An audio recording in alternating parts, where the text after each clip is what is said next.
Hey guys, welcome back to my channel. I have a super exciting video. I'm going to be talking about my duo fragrances that are dupes and comparing them to the originals. I own a few of the originals and then I have sampled a few of the originals. So this is going to be exciting, like I said, so please stay tuned. By the way, if you want to keep up with me on a more consistent basis, I am on TikTok at Eau de Claws. I'll have the link down below to my link tree and that'll bring you to all of my socials. And yes, I am excited to be back. Let's just get started. First, we have Love Bound. This is supposed to be a dupe to Kilian's Rolling in Love. And I was super excited about this one because I felt like it was one of the fragrances from Kilian that was maybe not more underrated, but you know, people are always talking about Angel Share or Love Don't Be Shy, which I don't like that fragrance. But anyway, I was excited to see that they had this fragrance since it happened to be one of the scents that I loved from Kilian. Okay, the thing is, I don't have a sample of Rolling in Love. That's why I'm starting with this one because I have sampled it in store many a times. I've had it on my skin, I've had it on paper, and I've sampled it numerous different times. It's still hard for me to remember from my memory, but I just don't feel like this is the closest dupe they could have done to Rolling in Love. Okay, I stand corrected. I did think that Rolling in Love and Love Bound had different notes because Fragrantica has added tuberose and vanilla and tonka bean, but the only notes on Kilian's website and on Duo's website are almond milk, iris, and musk. So basically they do have the same notes, but I find that Love Bound's is a lot more powdery. It's a creamy powdery, but not in the way that I enjoy. Love Bound kind of smells almost like a dryer sheet, actually. I think this could really fare well as like a luxury dryer sheet scent. I think it would be a hit with people. It's actually perfect for that, but I just don't like this on my skin. Maybe it's just my skin, but it does not sit right, and I don't recommend this one. I also, from my memory, I don't think it smells exactly like Rolling in Love, so this is not a diss to Rolling in Love. This is just a diss to Love Bound. I'm obsessed with Virgin Island water. It's so well balanced between the rum, between the coconut and the lime. It's excellent. It actually smells a lot more limey than I recall. And that's one of the criticisms that I have of Caribbean waters is how heavy on the lime it is. So let me spray it. I wore this the other day. Oh yeah. It's like, that was actually perfect, me smelling Virgin Island water first, because the lime was very present. I definitely think lime is like, boom, top note. I mean, it is a top note, but it like really hits you in the face. With Caribbean waters, it's excessive. It starts to smell a little bit like a cleaning product. I know cleaning products are usually lemon scented, but just imagine like a lime scented Clorox wipe. Like that's kind of what it's giving. The thing with Duo though, and you know, I've heard this same issue with Alexandria fragrances, their dupe of Virgin Island water, and probably a lot of dupes. I don't know what it is, but they can't nail the lime note. It must be the fragrance oil they're using versus Creed's is maybe more luxurious. I wouldn't put it past them. It's hard to get through, you guys, and something about this is that the opening lasts a while. It's like a full 30 to 45 minutes of you just sitting there in lime juice before it ever calms down to the coconut rum harmony. So I really don't recommend this one. It's sad because when I first smelled it, I was like, this is spot on. It's identical. It's perfect. But, and it is, like, it tries so hard to be, but it's that lime. It's that lime. And it's highly present in both, but it's a little more unbearable with Caribbean waters to the point where it stops me from putting it on a lot of the time. But there's a way to get around it. It's still annoying, but if you put it on an hour before you leave, it can be tolerable. It's still not perfect. I wish I could own the original so I wouldn't have to have this dupe, but I would say they did a pretty good job attempting to replicate it.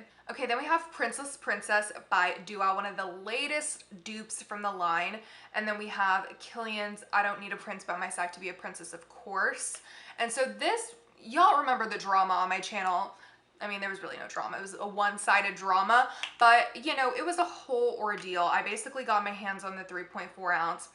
And I'm obsessed. I just don't like to spray this one too much. So when I found out Duo was making a dupe, I was like, Masam Raza from Duo. Shout out to you for actually listening to consumers. But with a catch, I don't think that this is flawlessly executed. Just saying. It's kind of hard to nail a perfect dupe, right? And maybe it's placebo, maybe it's me getting too into my head about it, but Princess is my baby, so I feel like I know her front to back. I've worn her a million times. And you know, I just filmed a video where I sprayed both of them on different parts of my arm, and now that they've dried down, it's virtually impossible to tell. Like if you blindfolded me, 100%, I would not be able to guess. I should actually do that video. I feel like that would be very, very insightful and very, very eye-opening.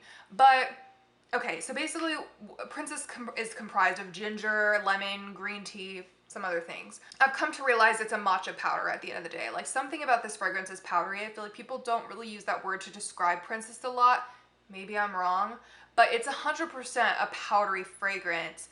But it's just balanced out by the lemon and balanced out by a little bit of the ginger. The ginger is not overwhelming by any means. If you don't like ginger, don't worry. Princess starts off much powderier, much more powdery, less green tea, a lot more citrus.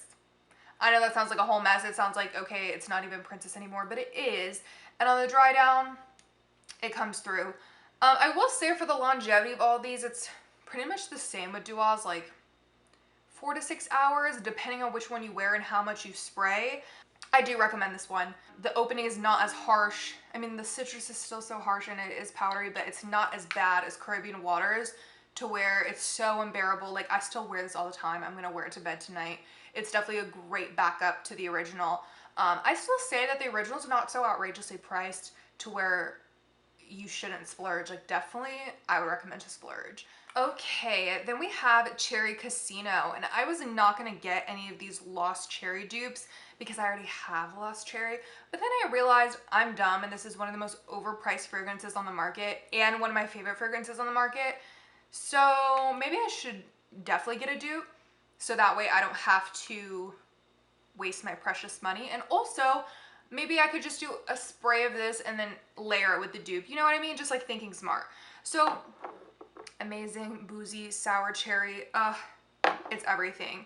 And Cherry Casino has a twist, so it is mixed with Baccarat Rouge 540 X Straight, a fragrance I'm dying to own because it's beautiful and perfect and iconic. It's stunning on its own, mixed with other fragrances. It's amazing. So yes, Lost Cherry and the X Straight. Guys, this is just a home run. I don't know if it's just easier to do Lost Cherry dupes, but I feel like that's something that every brand is able to nail. Like I haven't tried Alts, but I know Cherry Smash is a big hit. I know that I think Alexandria Fragrances has a dupe, Dua has a dupe. Like these are just spot on. They're really, really amazing. I actually don't think the longevity's crazy on this one. Even though it's such an intense fragrance, it's like boozy, it's sour cherry. It's still not, like it kind of lasts the same as all the others, but it'll still last you longer than the original, 100%. This has some of the worst longevity I've ever seen, and it's shameful for the price. So that's another reason I wanted to try Duas. And yes, 100% try their Lost Cherry dupes. I love Cherry Casino because it adds a little bit of that straight, which is a really sweet, sugary, airy, it's not even cotton candy, but it kind of smells like cotton candy. It's almond is what's added to it. Just stunning. I'm sure a lot of y'all are familiar with Baccarat Rouge 540 and the X Straight. Like I don't even need to tell you. So just imagine that added to your beautiful Lost Cherry. Excellent.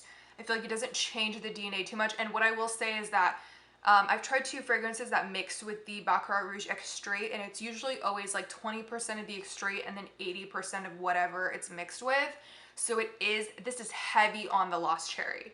Okay, like 80% Lost Cherry, and then like adds a little bit of that sweetness, like I said.